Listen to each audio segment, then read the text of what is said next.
Welcome to the John and Heidi Show podcast. John and Heidi. Here's John and Heidi. Thank you for listening to the John and Heidi Show on a Wednesday. Hey, baby, how you doing? I'm fantastic. How are you? Good. I'm actually excited. I'm going to be visiting with a dude today about a very rare stamp. He's got a book about the 1 Cent Magenta, and it's a stamp that sold for like $9 million. I'm going to have to dig around and see if I have one of those. Oh, yeah. I just don't get it. Yeah, I don't know. Hey, I've got a quote for you today as well. International Day of Human Space Flight is today. So here's the quote from Alan Shepard, astronaut. It says, "It's a very sobering feeling to be up in space and realize that one's safety factor was determined by the lowest bidder on a government contract." Oh, yeah, that's Never true. thought of that. Very true. Physicists at 2 colleges in Massachusetts say they've developed a technique that allows them to bring particles of light to a screeching halt. Is that good or is that bad? I have no idea. What happens when light stops? I know know what happens when stoplights stop, but I don't know when light on its own. And finally, Frederick Bauer. Who's that, Heidi? I have no idea. Inventor of the Pringles can. He passed away about 9 years ago, and his ashes were buried in a Pringles can. That's kind of cool. Coming up, we've got some special stuff going on today. We'll tell you all about it in a bit. John and Heidi. Today is a special day, Heidi. Do you know what today is? What is today, John? I thought you'd never ask. It's Wednesday, April the 12th. Today is Belmont Paul Women's Equality Monument Day. It's a long thing. No clue what that is. Yeah, I don't know either.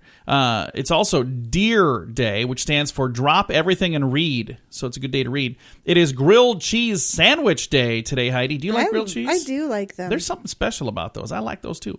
It's also International Day of Human Spaceflight, which we talked about earlier. It's International Day for Street Children. It is National Bookmobile Day. That just sounds weird. Street children. What does that mean? National Licorice Day today, and it is Walk on Your Wild Side Day today. So I love licorice. I love walking on my wild side, so we got that in common. No, you don't. Oh, yeah, that's right. I don't. But I do like grilled cheese, so we do have that in common. All right. A couple of things going on this Wednesday, April the 12th.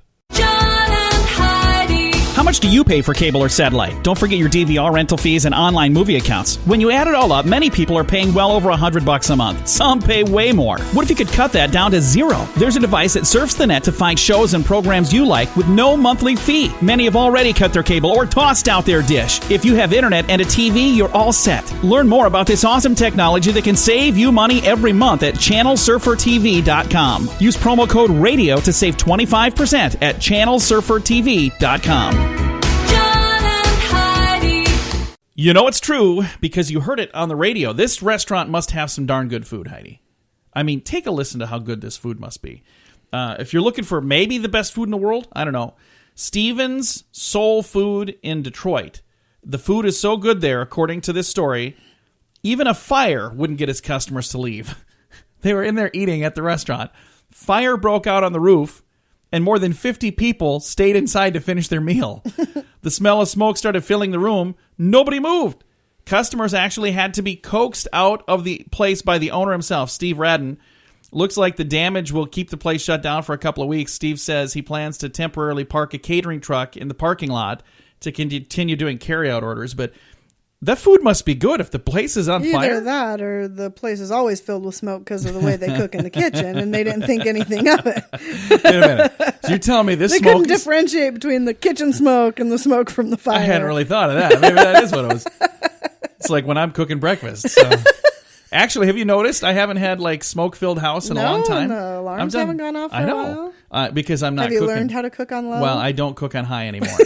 I start on high and then I crank it down a little bit. I used to cook everything on high and then I would throw, bacon and stuff in my pan and it'd be like stuck to the pan and we'd have smoke all over the house. And there'd be grease all over everything. Splattered all over, yeah. So for those of you who do that, maybe you want to quit doing that like I did. It's a good thing. Not like I could cook food and you can actually taste it. It's really and good. I don't have to clean the walls. I know, it's nice. It's really nice. Anyway, this dude in Detroit, he either has really good food or his place is always smoky, one or the other. But 50 people were eating inside when his building caught fire, and they wouldn't leave. They stayed in there until he made them leave. So it's kind of good. And you know it's true because you heard it on the radio. John and Heidi. The John and Heidi Show is brought to you in part by the Keystone Treatment Center. This is your brain, and this is your brain on drugs. We share silly stories here on the program, but addiction is no joke. If you or someone you know suffers with an addiction to drugs or alcohol, make today the day you seek help. Call toll-free 844-204-1055. That's a toll-free number. Again, 844-204-1055. And this is your brain on drugs. Police in the state of South Dakota arrested a 38-year-old pilot by the name of Russell Duzick about 30 minutes before a Delta flight was going to depart after a TSA agent reported that that pilot smells like booze. Oh, no. Yeah, that's not good. Russell was found to have a blood alcohol content of more than 0.04, was placed under arrest for operating an aircraft under the influence of alcohol. That is horrible. You That know how is- many people you're responsible for? Yeah, I mean, you don't want to do that. That's crazy. There was a movie. What was the movie that we watched? Denzel Washington was in it. Was it called Flight, or what was it called? I don't know. But he was a pilot that was under the influence of some stuff and then had to, like, emergency land his plane, and they crashed. And it was a crazy movie, and I don't think it was based on a true story. I think it was just a movie. But I remember as we were watching that, I was thinking, you never really think about this pilot's hand. Our lives are in that pilot's hands. I hope he's having a good day. So anyway, this guy here was drinking, so it must not have been. By the end of the story there, got to get arrested, so that's no good. That's what does happen, though, when your brain is on drugs. John and Heidi. Now your moment of duh. An ambulance was called for a man suffering from a psychiatric problem in Italy. When the ambulance arrived, the man, who they called the ambulance for, decided to hop in the driver's seat and go for a joyride. So our moment of duh goes to the ambulance driver who got out of the vehicle and left it running and allowed a Well, I think crazy they have man- to leave them running because Okay, of all but- of the equipment that's on the inside. But you'd think that somebody would be, like, I don't know. staying in the thing. There's got to be a better plan than that. They're going to pick up a crazy man, and the crazy man jumped in and stole their ambulance. So that's not good, is it? Shouldn't Clearly, they- it's not good. Shouldn't they come up with a plan B? I mean, is this what it takes to finally say, okay, we need to come up with a better plan? I'm sure they have a plan. They probably didn't follow procedure. There you go. I would hope that's the case. Coming up, we have your scoop of the day, and later in the program, I'm going to be visiting with a man about a stamp, and we got a lot of other fun stuff coming up in a bit. Thanks for listening to the John and Heidi Show. The Scoop of the Day is brought to you by Wells Blue Bunny. If you want delicious ice cream, be sure to look for the Blue Bunny. Sure to have your favorite flavors. Learn more at bluebunny.com. And this is your scoop of the day. Heidi, can you see my computer screen from there? I can Okay. barely. It's got a glare on it from your Let me light. move that light. You can see it better Okay. now. This guy has been photoshopping his kid into what we're going to call marginally dangerous situations. Nothing unbelievable, but enough to make people think, wait a minute, are you seriously doing that? So see this here, the baby sitting on a railing? Yeah. Photoshop. So that didn't really happen, but he posts this online to see how many people yell at him for it. This one here where he's got the kid on his lap driving. Yeah. And that, again, Photoshop, so that didn't really happen. There, see how high he's got his kid thrown up in the air? So this guy, he's got a good sense of humor. Here, the kid's sitting on the counter with a knife. Again, this has all been Photoshopped, but it's very convincing. Look at that one. Yeah. The kid's hanging off the railing. Another one where the kid's climbing up a ladder. And this last one hanging off on this, or standing on the side of a thing next to the water. You can see all of these photos. We just did a little slideshow on the radio. How did that go for you? If you'd like to see Worked them. for me, If you'd like but to I see can them, see them. for real, Facebook.com/John and Heidi Show. There's a link there. But I think that's kind of funny, but it's also kind of scary because not everybody realizes that that's been Photoshopped. But that's not scary. But- How's that scary? But if No somebody child else is in goes, danger. somebody else looks at this kid hanging off the railing and goes, oh, that's funny. I'm going to take a photo of my kid doing that. And then they fall and get hurt. I mean, so don't do it. You can't believe everything you see in photos, okay? So it's a bad idea. A woman in China, speaking of bad ideas, advertised for a roommate and found one. The female roommate will pay, listen to this, $94 a month, which right in the ad it says includes half of the apartment's twin bed. They're going to share a twin. a twin bed. The woman described the decision to share a twin bed as simply, I wanted to save money. Really? Wow. Okay. For $94 a month, you're going to have somebody sleeping in a twin bed with you? Okie dokie. Hey, saying I love you just got easier. Maybe, or maybe not.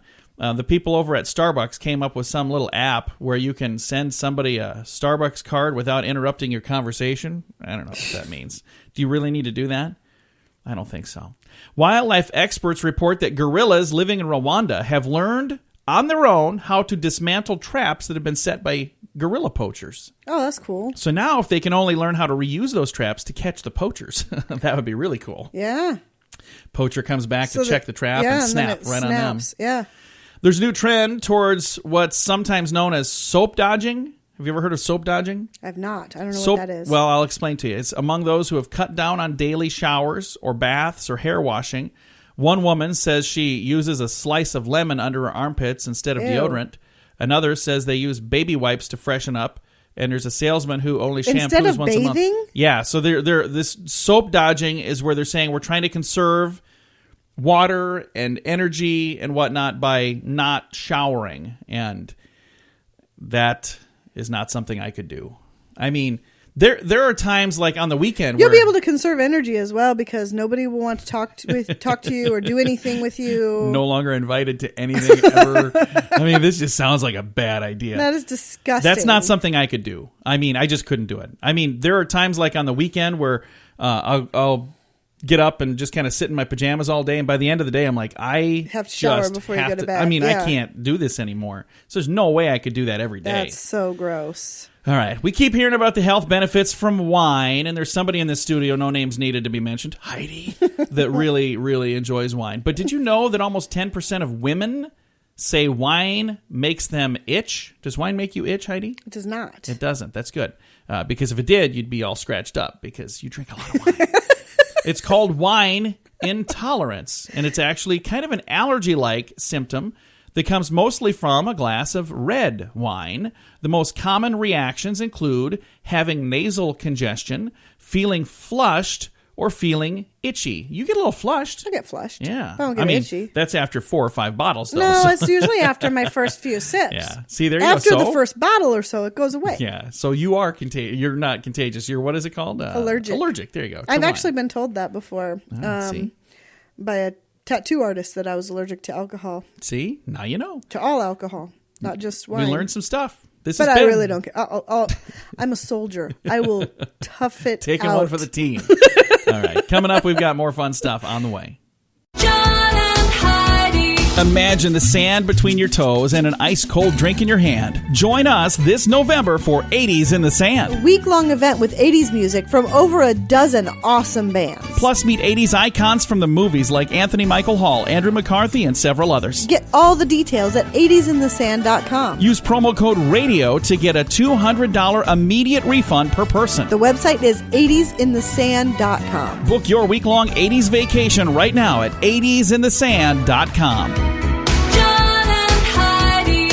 Thank you for listening to the John and Heidi Show. It's really fun, the interview that we're going to have today, because there are some people that have done this hobby for years where they'll collect stamps. And there's not as many young kids doing that as there used to be. And our guest today is James Barron. He's the author of The 1 Cent Magenta, Inside the Quest to Own the Most Valuable Stamp in the World. James, how are you, sir? Very good. Well, glad to have you on the program. This is a fun idea for a book. Let's first of all talk about what the 1 Cent Magenta is. It's a postage stamp. It's a 1 cent stamp, but it's the only one of its kind in the world. So 3 years ago, it sold at auction for $9.5 million. Wow. For a stamp that cost 1 cent. In what year was this stamp printed? 1856. So just imagine what the return on that investment is. It's a pretty good one. It's about 1 billion times if you had held on to it from day one. Nobody did. It was printed and it was sold and then forgotten for 16 years. Wow. So this particular stamp is a very, very rare stamp. There's a lot of stamps out there that are pretty rare, maybe not quite as rare as this one. But do you see a lot of people that have an interest in this hobby again? When this sold, did that kind of give a resurgence to the interest in collecting stamps? I think that's the case. I think people saw this, and every stamp collector has always hoped to find the one thing, the one real rarity that nobody else has. And the 1 Cent Magenta is that story. In researching this book about the 1 Cent Magenta, that's the thing. The stamp was printed in 1856, and it was put on a newspaper. Well, now, look, I'm a reporter at the New York Times. You know, I don't like to say this, but everybody throws away newspapers. That's what happened to the other stamps that were printed when this one was printed.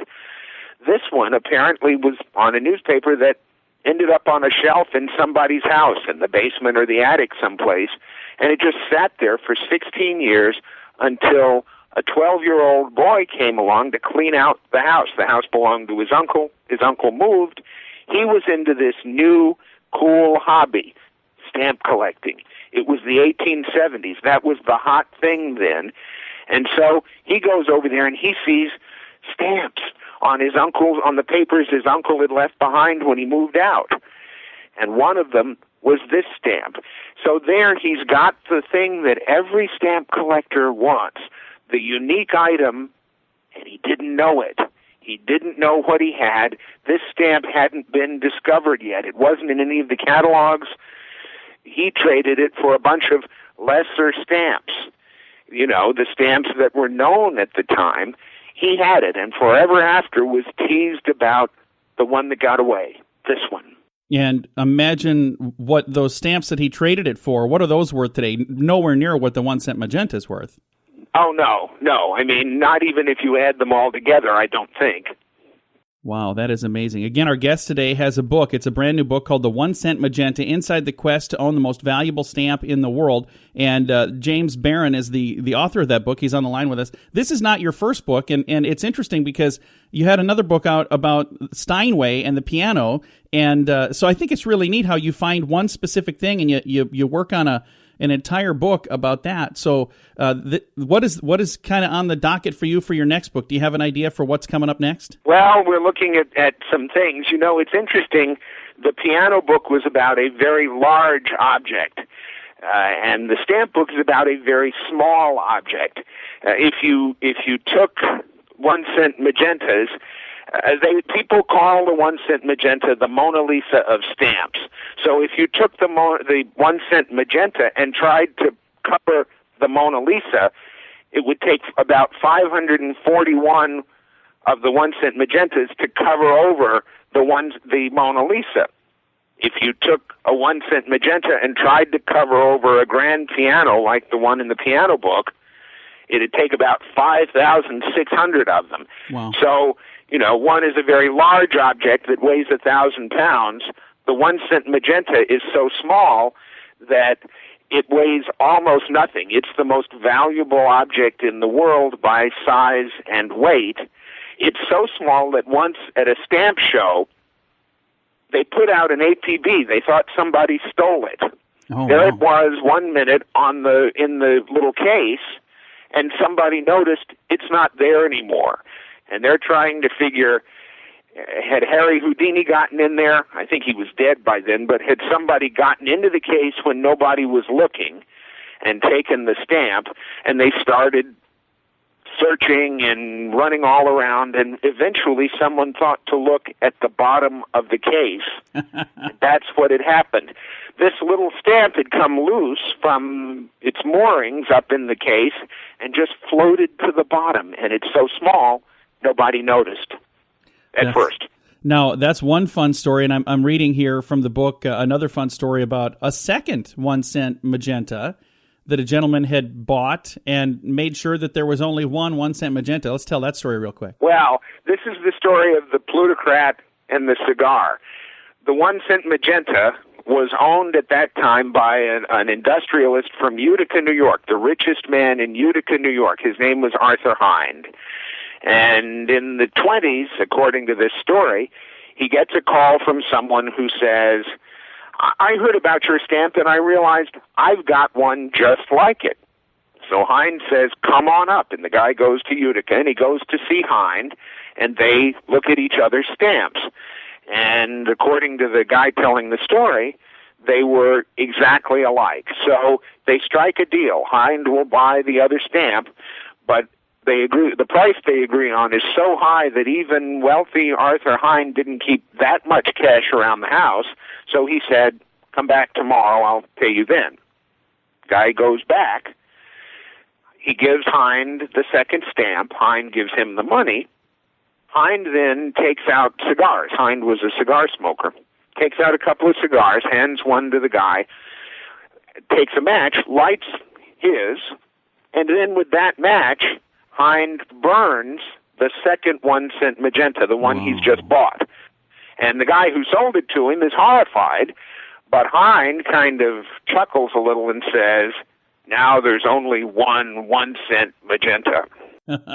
Preserving its uniqueness, preserving its value. What would that have done to the value of the stamp that just sold for, that ridiculous amount? If there were two out there, would that have dropped the value of the one that's still around, do you think? Maybe, and maybe it would have held a little, maybe it would have held. We'd have to see what happens when it went to auction. It would be interesting to see what happened.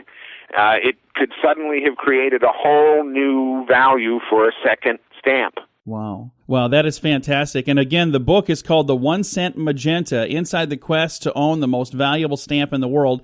And we appreciate you taking the time to chat with us today, Mr. Barron. Good talking to you. Again, James Barron is the author. That is available right now. Again, The 1 Cent Magenta, Inside the Quest to Own the Most Valuable Stamp in the World. Thank you for listening to The John and Heidi Show. John and Heidi. It's almost graduation time. If you have a son or daughter finishing high school, you need to hear this. They can go to college without racking up a pile of student loans. Matthew Einstein did. He saved over $70,000 on a top-rate education. Then he built a system to show you how to do it too. Learn how you can use this system for your kids or for yourself. Go to freeeducationuniversity.com. Sign up now and get a free 60-minute private consultation with Matthew. Use promo code RADIO20 to save 20% at freeeducationuniversity.com. That's freeeducationuniversity.com. John and Heidi. Fun fact for you, Heidi. What's that, John? Namco, the manufacturers of the Pac-Man video game, has estimated that the original arcade game has played now over 10 billion times. That's been played a lot. It has. I'm not even going to say the name. I'm going to try. Tori Iwata, the inventor of the video game Pac-Man, came up with the idea. Do you know how? No. When he saw a slice of pizza missing from a pizza. I did too. No. Yep, I knew that. Fun fact for you, Heidi. What's that, John? It is against the law to mispronounce the name of the state of Arkansas if you're in the state of Arkansas. So it's illegal to say the name of the state wrong. How would you say it if you were there? You would have to say Arkansas. Okay, I was just going to see if you were going to be a rebel and say it the wrong way. But I'm not there. Oh, there. Okay. Fun fact for you, Heidi. What's that, John? Golf was banned in England in 1457 because it was considered a distraction from the serious pursuit of archery. There you go.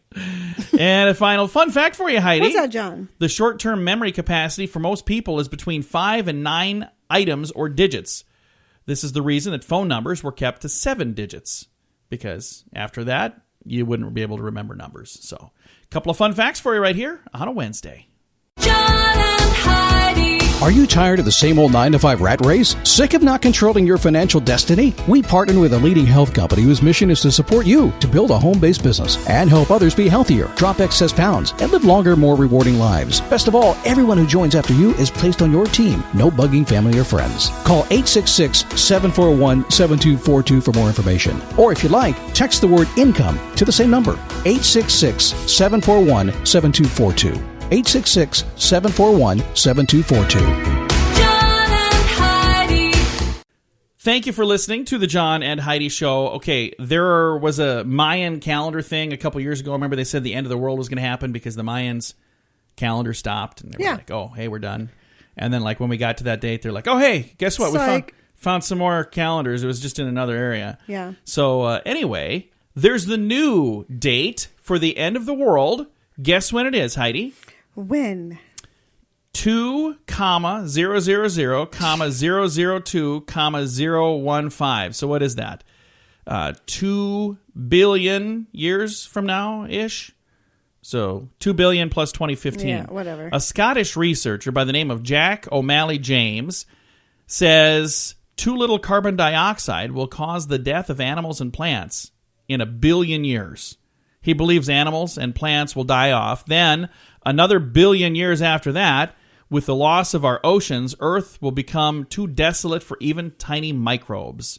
So, there you go. We got some fun news to think And he'll be about. long dead for anybody to laugh at him when that doesn't happen. But. So, I just think it's interesting because there have been people, for as long as there have been people saying the end of the world is near. Mm-hmm.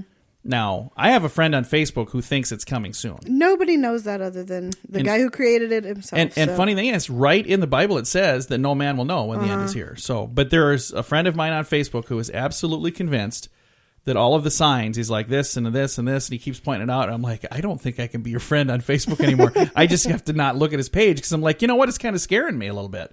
Because I'm like, I don't think I want to know if that's coming.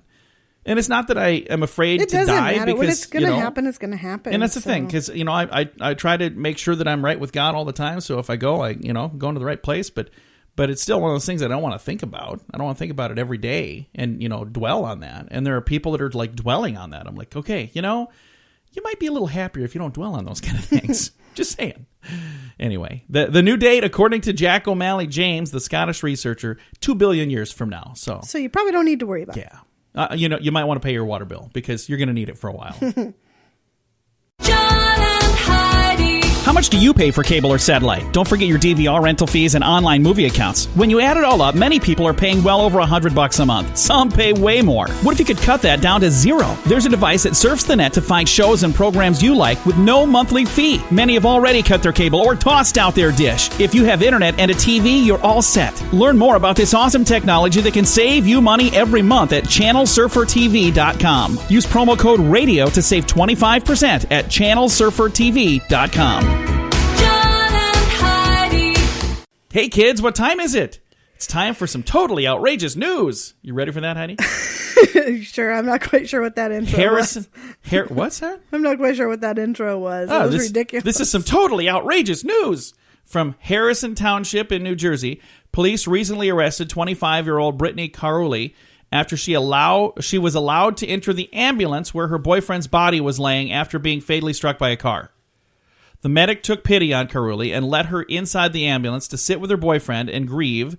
She repaid the medic's kindness by allegedly stealing his wallet from inside the ambulance. That wasn't very nice. Then she was arrested.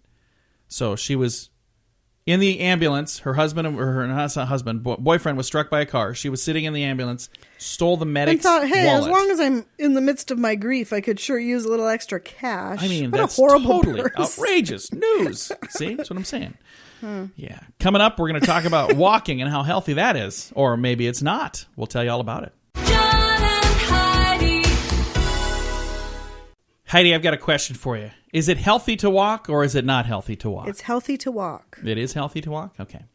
Well, let's take a look at this story. Researchers now say it's healthier to walk along a busy road and breathe in exhaust fumes than it is to sit in your car or air-conditioned car. Blame it on the unfiltered air from exhaust fumes and chemicals from car seats and audio equipment and air fresheners. They're saying all of this stuff that's in your car is bad for you. Bad news for those people who have long commutes.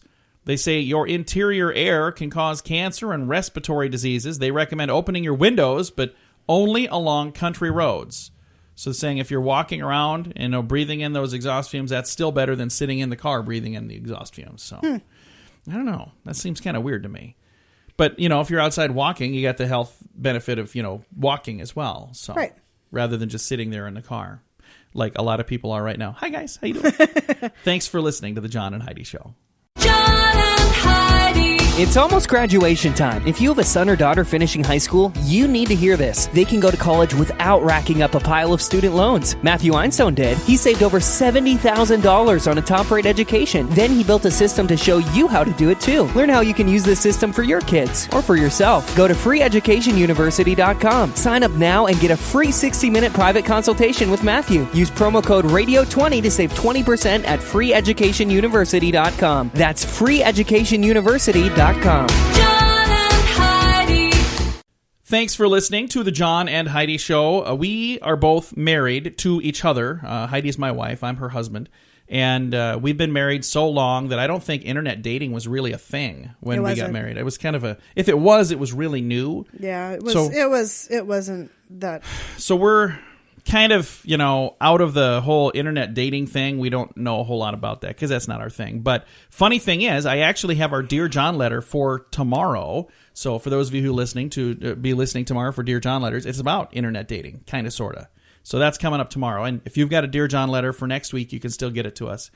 But right now, for those of you who have an internet dating profile. It says, before you post your profile, have somebody check your grammar. According to the Wall Street Journal, many singles are very picky about the grammar gaffes that they're seeing on dating sites. And they'll see somebody who they think looks attractive and they have a lot of interesting stuff, but they don't know how to speak, so they won't even ask him on a date. So you might want to double check your grammar before you upload that stuff. Would you do that, Heidi? Would you be really worried about grammar if somebody, you're like, wow, that guy's hot, but he doesn't know how to spell anything. So, Well, if you assume somebody can't spell, then you assume they're stupid. And I wouldn't want to be with somebody who is stupid. but you're with me, and I can't spell.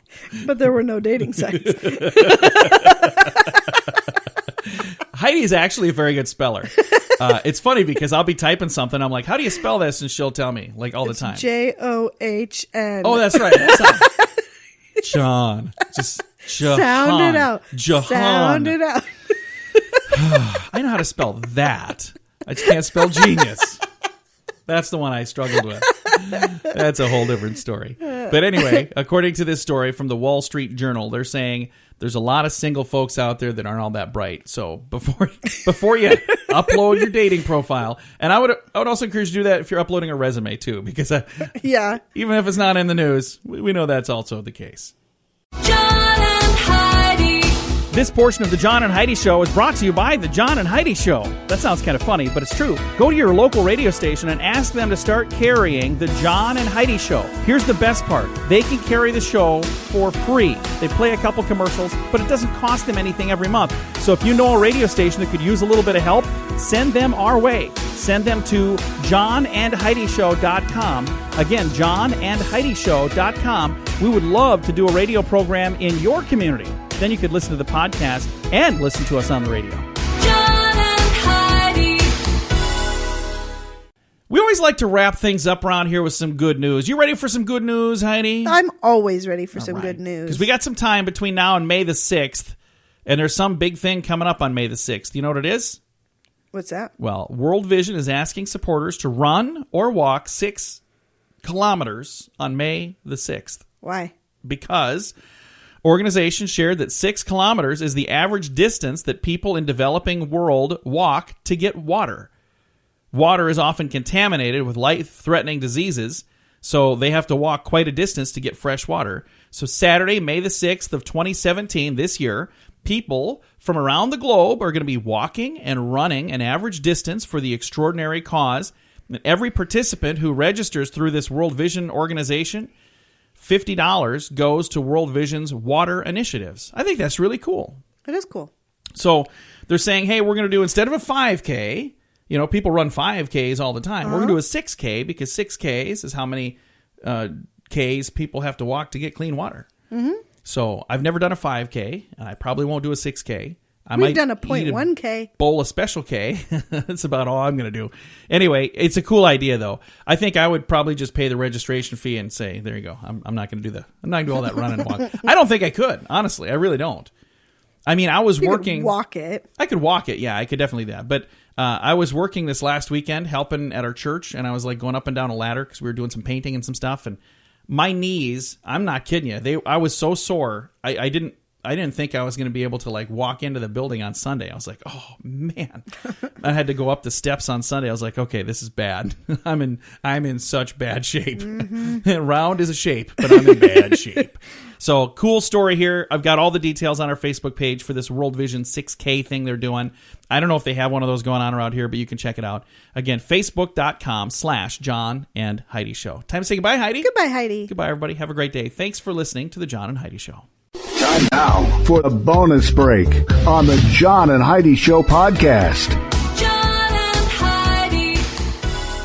Thank you for listening to the John and Heidi Show on a Wednesday. Today is a special day. It's not just any Wednesday. It's also National Grilled Cheese Day. And how do you celebrate a day like that? Well, here's how we're going to do it with chef and founder of GrilledCheeseSocial.com and Food Network Facebook Live host Mackenzie Smith. How are you doing, Mackenzie? I'm doing so well. How are you? Really good. Now, first of all, I think this is one of those things that everybody likes, grilled cheese. I've never met a single person that doesn't. It's just such a great, like a comfort food, isn't it? Totally. You're so right. How is it that you got involved in putting together GrilledCheeseSocial.com? How did that come about? Yeah, So I was actually up at grad school in New York City, and I was writing a bunch of scientific papers, and my brain was basically going numb from the numbers, so I wanted to start something fun, and that's kind of when food blogs first started coming out, and I Googled a food blog, and I thought, what can I make each week that I love, that's creative, and that everyone can, be into? And I was like, oh my gosh,